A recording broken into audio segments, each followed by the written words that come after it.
My mother passed away from an illness when I was in elementary school. Since then, my father had been raising me, but he started bringing a woman around. Patricia, nice to meet you.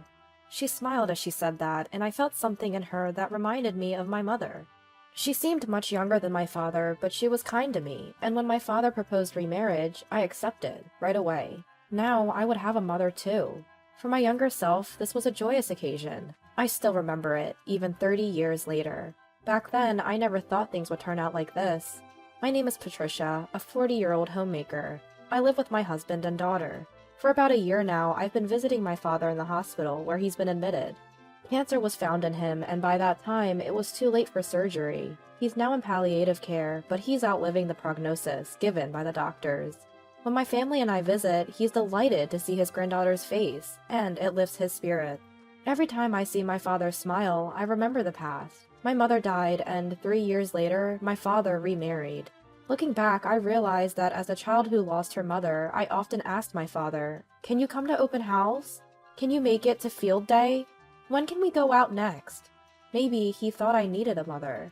Fortunately, my grandparents lived nearby, so they looked after me while my father was at work. But when they came to school events, I was laughed at by my friends, and I even told them not to come to school anymore. Everyone else had their mothers, but I was different. Now I should be grateful to my grandparents, but back then, as a child, I couldn't think that way. My father remarried a woman named Jessica, who was 10 years younger than him. She had a smile like my mother's, so I felt comforted by it. I couldn't quite call her mom, but I began to think of Jessica as my mother. Jessica loved me too. But 3 years later, after my brother was born, everything changed. It's natural for her to adore her own son. I might have forgiven that, but Jessica started to be harsh with me. "You're really not a cute child, are you?" After hearing that, something changed inside me. It became hard to be at home, but as a middle schooler, there was nothing I could do. I used to visit my grandparents, but Jessica's snide comments made it hard to go. I didn't want to worry my father or grandparents, so I couldn't even talk to them about it. I just endured. My brother clearly knew he was favored, and he joined Jessica in being mean to me. I left home as soon as I graduated from high school, finally escaping Jessica's snide remarks. More than 10 years later, my father said something surprising. Was it Jessica's fault that I left home, or did I really want to go to college? When I asked my father why he brought this up, he said he overheard Jessica talking to my brother. She had said that it would be a waste to pay for my college, so she made sure I didn't go. And she told me to move out and live on my own. And they were laughing about it, parent and child. My father had begun to notice that things might not be going well between Jessica and me, but he never thought that she and my brother had disliked me so much, and for so long. I told him everything honestly. How things were good at first, how she was kind, how it all changed after my brother was born, how I couldn't tell my father or grandparents, and how I never intended to tell my father, since my brother was important to him too. My father apologized to me. However, I'm already out of the house and no longer a child. There's no particular problem even if I'm estranged from my mother-in-law. And so, time passed. When I went to visit my father, I sometimes ran into Jessica and my brother. Something about Jessica seemed off. I overheard her whispering with my brother. "How long will it last? How much inheritance is there?" I couldn't believe they were talking about such things in the hospital. She seems to visit often, perhaps to appear devoted, but the other day she took all the snacks brought as gifts and left right away. Unbelievable. My father sighs at Jessica and my brother's behavior. He told me he wanted to leave me more inheritance, and said he would consult a lawyer. I was surprised at first, but apparently since I left home, my father had been treated with disrespect. I wish he had told me sooner, but he didn't want to worry me, he said.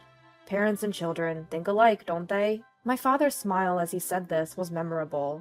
One day when I went to visit, my father was out for a test, so I decided to take his laundry home. Jessica and my brother came in. "Oh, here again? Trying to show how much you love Dad to get more inheritance, huh?" Jessica said, laughing. I had a bad feeling, so I said I was going to the restroom, left my things, and exited the room. When I returned about 10 minutes later, Jessica was hurriedly hiding something. I just greeted her and left. A month later, my father passed away suddenly. Time flew by with the wake and funeral. Once everything was over, I went back to my parents' house to sort out my father's belongings. He had asked me to do so while he was alive. Then Jessica came. "Don't take anything valuable." I was stunned by her words. Then she and my brother brought an envelope. Oh yes, about the inheritance? He said he's not leaving anything for you. What?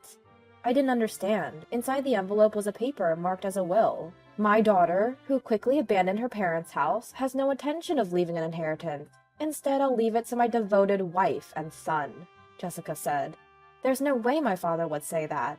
But indeed, in my father's handwriting, the will stated that the inheritance would go to his wife and son. Aren't wills supposed to be unsealed, only in the presence of a lawyer? I argued with my limited knowledge, and she said this was a copy, and the official document was with the lawyer. Jessica didn't stop. I'm relieved to have had a hard-working husband. Now my life is secure. I can live a wealthy life with my only son. My brother was smirking along with her. The disappointing daughter must take after her mother, marrying a man with no real income. How pitiful. I was furious at those words. What? What do you know about my mother? And my husband is a much better person than you, and he earns enough to allow me to be a homemaker. I could forgive her talking about me, but I was enraged when she spoke about my mother and husband. However, Jessica was unfazed. Well, that doesn't matter. Anyway, I've got the inheritance. Just take the worthless things as keepsakes. Now please, leave, stranger. I never thought she could be this kind of person. All she talked about was inheritance and money. I didn't want anything more to do with her. Understood. Jessica smirked at my words and brought out a large travel bag. Well, we're going on a 3-week vacation. Now that we have the inheritance, we'll have a blast. I was amazed that she could do such a thing right after her husband's death. I left my parents' house, speechless and wondering why my father never divorced such a person. The next day, a man claiming to be a lawyer appeared at my door. He had known my father for a long time and smiled nostalgically at me. That's when I learned a shocking truth. Jessica and my brother had gone on vacation. Apparently, they wouldn't be back for 3 weeks. During that time, I went to my parents' house to sort things out and requested the house be demolished. My father had arranged everything before his death, and the demolition went smoothly. On the day Jessica and my brother returned from vacation, I ambushed them with a lawyer at the site where my parents' house once stood. They screamed. What is this? What's going on? I had the house demolished. Everything that wasn't mine or my father's is stored in a self-storage unit. What are you talking about? This is our house. How dare you demolish it without permission? Compensate us right now. Jessica yelled at me, but I calmly replied, this house and land are mine, so I can do what I want. Besides, my father told me to demolish it. Jessica, furious, showed me the will from earlier. Look at this will! It says it's ours! I was amazed at how important the inheritance was to her, that she took the will on vacation. That will is a fake, I said, and Jessica was furious. That's impossible! Look! The date and name are written here! I was astonished at her desperation and retorted, my father had entrusted the real will to a lawyer, and he had arranged for the inheritance. It states that only part of the savings goes to you two, while the house, land, and other savings go to me. Also, my father had arranged for the demolition of this old house, saying it would be better to sell the land. My father, realizing that Jessica and my brother were only interested in the inheritance, had consulted a lawyer after being hospitalized. Every time Jessica visited the hospital room, she pressured him to write a will, leaving the inheritance only to them. She even said the hospital fees were a waste and that he should die soon. It seems that even my father was furious about this, but if he divorced now, he'd have to divide the property. He thought that if he had to leave his assets to such a wife, he couldn't divorce. Over and over, he was told about the will, and my father said, I wrote the will in the presence of a lawyer. This is a copy of it. And handed it to Jessica. That seems to be the paper from earlier. It seems that Jessica and my brother are to receive a few $1,000s each, but according to the lawyer, they were together as husband and wife, and he's her real son. There's no love, but there's compassion, so he decided to leave that much. Jessica and my brother were stunned, but I spoke even harsher words. You're lucky to even get a few $1,000s, but you destroyed the will, didn't you? In that case, you lose all rights to inherit. Then Jessica was visibly shaken. What are you talking about? That's not true. At that point, I played the voice recorder. It was the voice recorder I had hidden in my belongings when I said I was going to the bathroom, after finding my father was out for a test when I entered his hospital room. The conversation between Jessica and my brother, who came in later, was perfectly recorded. It included the fact that my father was angry at Jessica's attitude and wrote a will leaving everything to me, and that they had destroyed it. The day before, Jessica and my brother had visited, but my father was furious at their usual attitude. In that flow, he called a lawyer to write a will leaving all his inheritance to me, and he had kept the written will. That day, Jessica and my brother came to the hospital room, probably to get forgiveness from my father. But unluckily, it was me in the hospital room, not my father. However, they found the will while I was away and tore it up. With this, the will is invalid. Now all we have to do is make him rewrite it to leave all the inheritance to us. Though it's only a voice, I can picture them grinning. What they hid in a hurry when I returned was the torn-up will. "You really are a nasty girl!" I hear the same line after decades, but I'm not a child anymore. I laughed at that.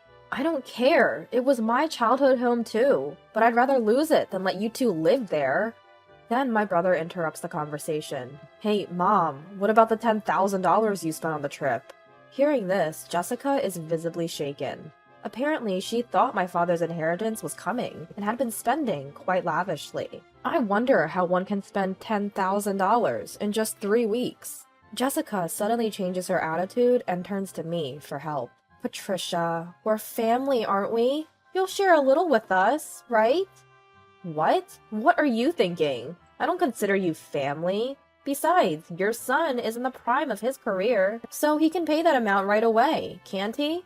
Since he's good enough to belittle someone's husband, he'll surely earn it for you, won't he?" I left Jessica and my brother, who were in a state of confusion, and walked away from the scene. Later, I found out that my brother had apparently quit the company he used to work for. He made a mistake at work and didn't like being guided by his boss, so he predicted that he could live without working, now that he had my father's inheritance. And he had been wandering around, without even looking for a new job. It seems he had a hard time finding a place to live, but somehow he rented an old apartment, and the two of them started part-time jobs. I thought it was strange for someone in the prime of their career, almost 30, to be working a part-time job, but he probably couldn't find a new position. Jessica had always been a housewife, so she seems to be struggling with work, but this is the retribution for expecting my father's inheritance. The land where my father's house once stood is now being used as a parking lot, serving the residents. My father would surely be pleased. I'm truly glad I was able to protect my father's legacy.